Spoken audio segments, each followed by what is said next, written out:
60 વર્ષની ઉંમરે પહોંચેલા શેઠ ચંપકલાલ હજુ પણ ખૂબ એક્ટિવ હતા.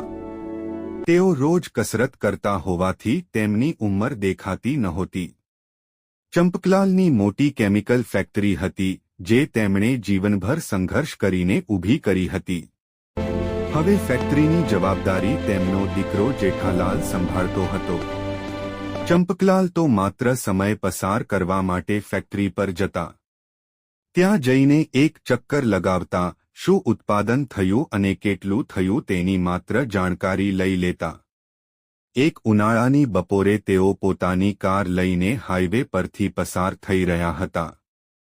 ત્યારે રસ્તા પર લગભગ 25 વર્ષની એક યુવતીએ ગાડી રોકવા માટે હાથ કર્યો. તેની સાથે એક આધેડ વયની, ખૂબ જ બીમાર લાગતી સ્ત્રી હતી. યુવતી સામાન્ય ઘરની લાગતી હતી. ચંપકલાલ સામાન્ય રીતે અજાણ્યા લોકોને લિફ્ટ આપતા નહોતા. પરંતુ બીમાર જેવી દેખાતી સ્ત્રીને જોઈને તેમને દયા આવી અને ગાડી ઊભી રાખી. ચંપકલાલે પૂછ્યું, ક્યાં જવું છે?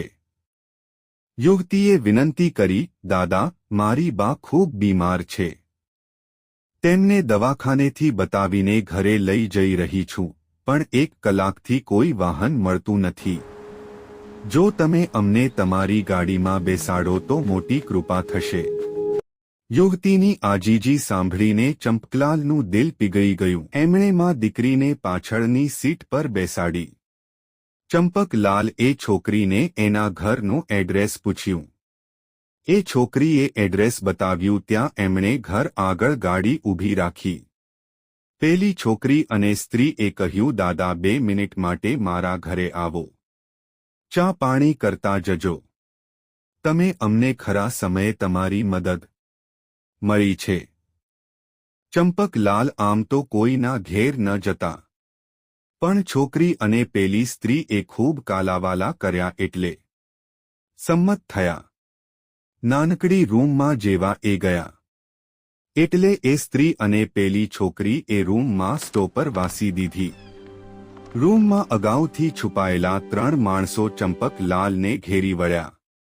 તો આ છોકરીને લઈ અહીં કેમ આવ્યો છે? તારે 50 લાખ આપવા છે કે નહીં?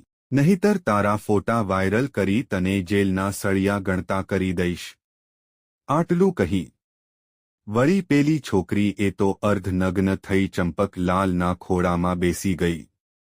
ચંપકલાલ પણ જમાનાના ખાધેલ હતા. એમણે કહ્યું, કશો વાંધો નહીં.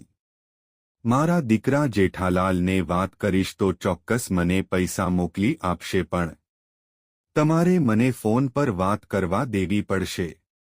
ચંપકલાલ રકઝક કરતા રહ્યા પણ પેલા માણસો ચંપકલાલ સાથે ખરાબ ફોટા પાડતા રહ્યા.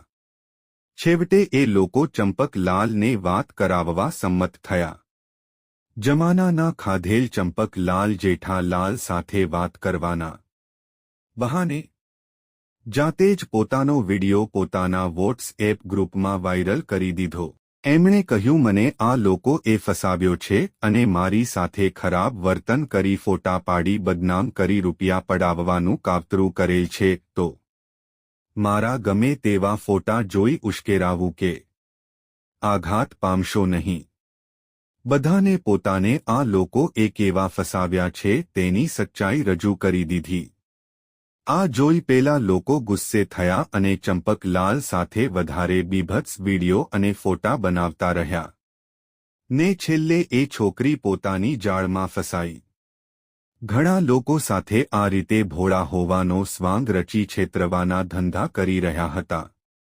છેવટે પોલીસ આવી બ્લેકમેઇલ કરવાનો ધંધો કરનારી ગેંગનો પર્દાફાશ થયો. મિત્રો, આ તો કાલ્પનિક કથા છે, પણ તમે પણ આવી કોઈ ગેંગનો શિકાર બનો તો તમે જાતે જ પોતાની સચ્ચાઈ નો વિડિયો રજૂ કરી શકો છો. પણ તમે સાચા હોવા જરૂરી છો.